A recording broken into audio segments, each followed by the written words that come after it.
Hello everyone, welcome back to my channel. আশা করি তোমরা সবাই খুবই ভালো আছো।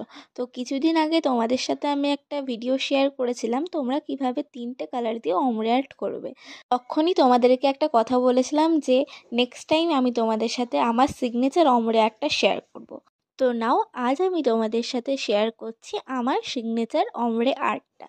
তো অ্যাট ফার্স্ট আমি এখানে দুটো কালার নিয়েছি, একটা খুবই হালকা পিঙ্ক বেস কালার আর একটা নিয়েছি পিঙ্ক কালার। তো বেস কালারটা আমি লাগিয়েছি উপরে আর পিঙ্ক কালারটা লাগিয়েছি নিচে। তো হাফ হাফ করে লাগানোর পর একটা অমরে ব্রাশ নিয়ে ড্যাব ড্যাব করে আর্টটা করে নিচ্ছি। এটা একটা কোডে হবে না, সেমভাবেই আমরা আর একটা কোডও দেবো। সেকেন্ড কোটিংয়ের প্রসেসটা একদমই সেম, আগেরটার মতনই একইভাবেই আমাদেরকে আবার সেকেন্ড কোটটা আবার দিতে হবে। আর তোমাদের যদি অমরে ব্রাশটা সম্বন্ধে কিছু জানার থাকে তাহলে তোমরা একটু